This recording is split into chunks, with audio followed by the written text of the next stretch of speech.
लगभग 50 साल पहले देश के अंदर जो इमरजेंसी लगा, आपातकाल लगा, लोकतंत्र की हत्या हुई, बिना कुछ कसूर किए हुए लोकतंत्र की हत्या करते हुए इमरजेंसी में उस आपातकाल में 2 लाख से ऊपर राजनीतिक दल के नेताओं को, मोरारजी देसाई हो, लाल कृष्ण आडवाणी हो, इंदिरा जी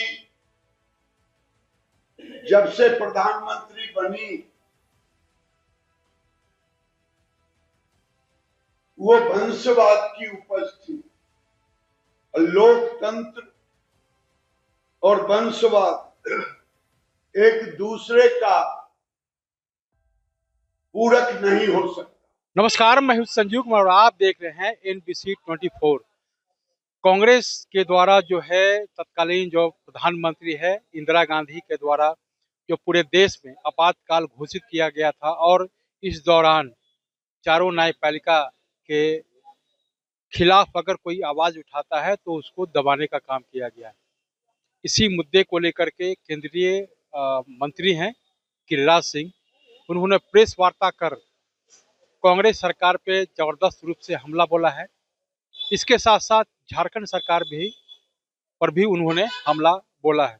स्पष्ट कहना है कि झारखंड जो है बारूद के ढेर पे है और यहाँ पे घुसपैठिए बांग्लादेशियों को रेड कारपेट के माध्यम से स्वागत किया जाता है। आइए और हमारे आदिवासी जो बहनें हैं उनके साथ शादी विवाह करिए और ऐश कीजिए। तो कहीं ना कहीं केंद्रीय मंत्री के द्वारा जो ये इस तरह का जो बयान दिया जा रहा है, क्या कुछ कह रहे हैं, पहले आप सुनिए। मैं सबको पहले नमस्कार कर रहा हूं। कुछ चेहरे से पहले मिला हूं, कुछ से अभी मिल रहा हूं, लेकिन हम एक दूसरे के करीब हैं। आज लगभग 50 साल पहले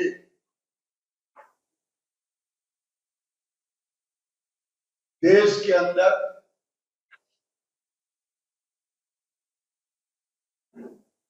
जो इमरजेंसी लगा, आपातकाल लगा, लोकतंत्र की हत्या हुई।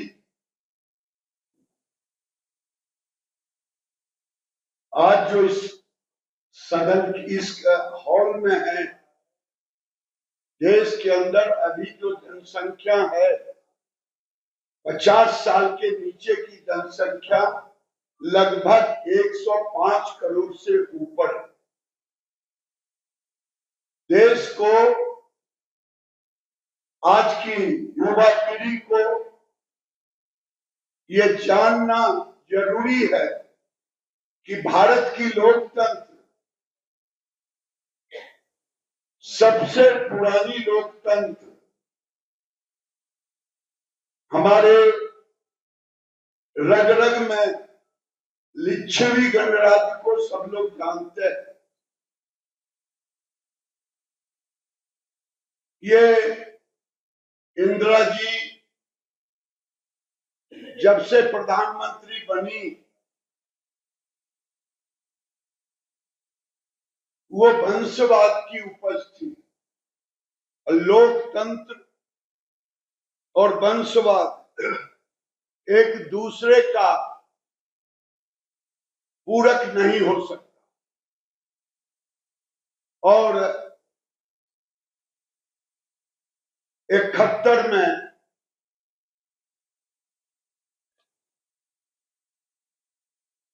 चौबीस अप्रैल 1971 में राजनारायण जी के, इंदिरा जी के खिलाफ चुनाव में धोखाधड़ी का आरोप लगाते हुए उन्होंने केस दर्ज किया, जिसका परिणाम 12 जून 1975 को आज का प्रयागराज, उस समय का इलाहाबाद उच्च न्यायालय का फैसला इंदिरा जी के खिलाफ आया। देश के अंदर गुजरात से आंदोलन शुरू हो चुका था। वो आंदोलन चुनाव के रिजल्ट आने के पहले, हाईकोर्ट के रिजल्ट के पहले, और वो आज का झारखंड, बिहार, उस समय का बिहार, बिहार में वो आंदोलन गुजरात से आ चुका था। लेकिन उसी बीच ये फैसले भी आए।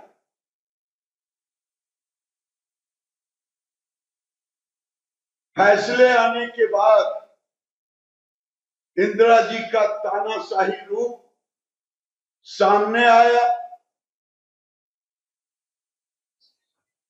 और उन्होंने, उनके सामने दो रास्ते थे। एक रास्ता जो लोकतंत्र कहता है, उन्हें जब तक दोष मुक्त ना हो तब तक इस्तीफा दे। लेकिन वो सर्वोच्च न्यायालय भी गई, सर्वोच्च न्यायालय भी बरकरार रखा। 24 जून 1975 सर्वोच्च न्यायालय भी उनके खिलाफ में ही इलाहाबाद हाईकोर्ट के जजमेंट को बरकरार रखते हुए, लेकिन 25 तारीख को फखरुद्दीन अली अहमद राष्ट्रपति के रूप में थे। उन्होंने आपातकाल लगाया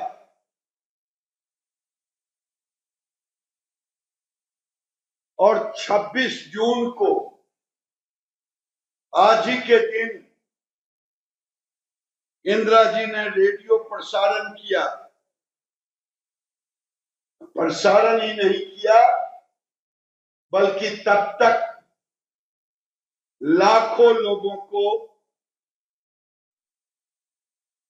बिना कुछ कसूर किए हुए, लोकतंत्र की हत्या करते हुए, इमरजेंसी में, उस आपातकाल में 2 लाख से ऊपर राजनीतिक दल के नेताओं को, मोरारजी देसाई हो, लाल कृष्ण आडवाणी हो, राजनारायण हो, सारे लोग, अटल बिहारी वाजपेयी हो, या अभी के झारखंड में 2 दर्जन से नेता अधिक है, कड़िया मुंडा सहित, सबको जेलों में बंद कर दिया, महिलाओं को बंद कर दिया, 25,000 से ऊपर कर्मचारियों को निरस्त कर दिया। मैं, भले ही आज मस्जिदों से उनके लिए आवाज जाए, फतवा जारी हो, लेकिन इमरजेंसी में मस्जिदों को तोड़ा गया, मंदिरों को तोड़ा गया, नसबंदी कराया गया।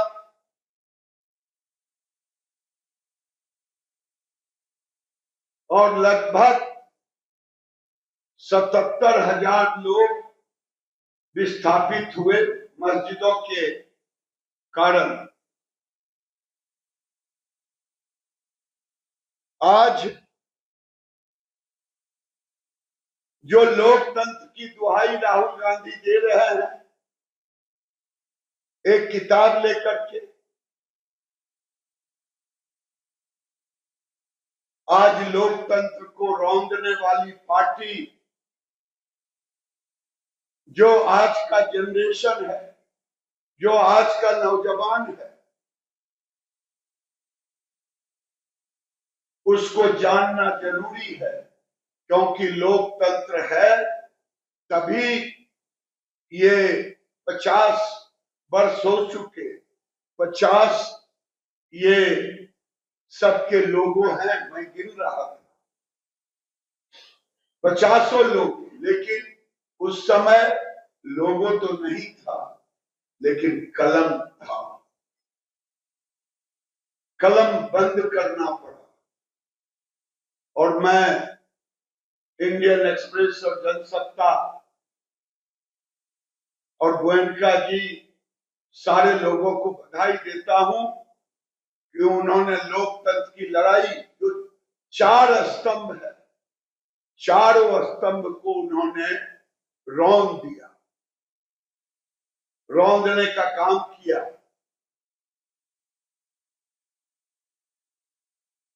जब चुनाव हुआ तो वो गद्दी से लोगों ने निरस्त कर दिया, नौकरशाह का राज हो गया। आज लोगों को इससे सबक सीखने की जरूरत है। दुख तब होता है जब कांग्रेस के अध्यक्ष खड़गे साहब चाटुकारिता में अपने बयान देते हैं। आज कांग्रेस को चाहिए 26 जून 25 जून को माफी सभा लगानी चाहिए, देश के लोगों से माफी मांगनी चाहिए, उसके बदले टेक्नोलॉजी करते हैं। आज उस अन्याय, उस अत्याचार के खिलाफ युवा संसद के रूप में मॉक संसद लगा, गांव गांव जा रहा। आज यहाँ की सरकार, मैं झारखंड के लोगों से अपील करने आया। अब झारखंड में तीसरी लड़ाई लड़नी होगी, आजादी की तीसरी लड़ाई। मैं आज, पता नहीं मुझे बोलना उचित है कि नहीं, निशिकांत दुबे सांसद गोड्डा से मेरी बात हो रही, मैंने कहा कि झारखंड में अब तीसरी लड़ाई लड़ने की जरूरत है आजादी की। पूछा किस चीज को लेकर के, मैंने कहा आज झारखंड बारूद के ढेर पर है और वो बारूद है जमाई टोला। ये जमाई टोला पूरे देश से घुसपैठियों को चिन्हित किया जा रहा है। झारखंड में बांग्लादेशी रोहिंग्या के लिए रेड कार्पेट, आदिवासी की संख्या आज घट करके 24 नहीं, 24 तो 11 के आंकड़े, आज लगता है 12-24 के करीब आ गया। इस राज्य की पहचान आदिवासी के बगैर झारखंड की पहचान नहीं। इसलिए आज के युवा को इस जमाई टोला के विरुद्ध, आदिवासियों के अस्तित्व को, झारखंड के अस्तित्व को बचाने के लिए आंदोलन करना पड़ेगा और ये आज का युवा ही कर सकता है। जब आदिवासी, ठीक ही कहा था, आदिवासी बचेगा तब तो आदिवासी के नेता कोई होंगे। दूसरा, मैं पंचायती राज मंत्री भी रहा पिछले मोदी जी की सरकार में। देश के सभी राज्य लगभग पेशा कानून को लागू कर दिया। हेमंत सरकार पेशा कानून लागू करे, अवैध जंगल चाहे खनन, इसका अधिकार आदिवासियों को दे। ये संघर्ष अब निरंतर चलने की योजना बनानी चाहिए। मैं यही अपील करता हूं झारखंड के युवाओं से, चाहे वो किसी दल के हों। आज आपातकाल जिस बर्बरता का प्रतीक बन गया, दोबारा देश के अंदर लोकतंत्र की हत्या करने के लिए कोई सोचे भी नहीं। और आज झारखंड में हेमंत सोरेन की सरकार एक तरह से झारखंड में सत्ता की लालच में उस समय इंदिरा जी ने लगाया था। आज सत्ता के लालच में झारखंड के अस्तित्व को खत्म करने की योजना ये आपातकाल से भी बढ़कर है। यही मैं आपके सामने कह रहा हूं। बहुत बहुत धन्यवाद। बताए कि कौन सा हुआ, क्या राहुल गांधी, अखिलेश यादव, राहुल गांधी देश के बाहर जाके देश को गाली दे रहे हैं, देश के अंदर गाली दे रहे हैं। ये लोकतंत्र नहीं होता। क्या कोई गाली देता? इंदिरा जी को कोई आपातकाल में नाम भी लिया, जिसने सर उठाया उसको कुचल दिया गया। पूछें स्वर्गीय मुलायम सिंह यादव से अखिलेश, आज वो लोग जिनके खानदान ने, जिनकी पार्टियां ने आपातकाल में जेल होगा, वो आज राहुल के साथ गठबंधन कर रहे हैं। झारखंड में लालू यादव कांग्रेस के साथ गठबंधन कर रहे हैं। हेमंत सोरेन तो परिवारवाद की पराकाष्ठा है। इसलिए टेक्नोलॉजी का कोई जवाब नहीं। तो सुना इन्होंने क्या कुछ कहा, और स्पष्ट कहा कि झारखंड के जितने भी आदिवासी भाई बहनें हैं उनको जागरूक होने की जरूरत है, क्योंकि जब तक लोग झारखंडी लोग जो है जागरूक नहीं होंगे तो उनको जो है जो अधिकार है वो दिन पर दिन घटता जाएगा। इसके साथ साथ उन्होंने कहा कि पेशा कानून जो है पूरे हिंदुस्तान में लागू हो चुका है, फिर झारखंड में क्यों नहीं? झारखंड में पेशा कानून लागू करने में क्या कुछ समस्या उत्पन्न हो रहा है? तमाम मुद्दों को इन्होंने स्पष्ट रूप से कहने का काम किया। कैमरामैन अंकित के साथ मैं संजीव कुमार।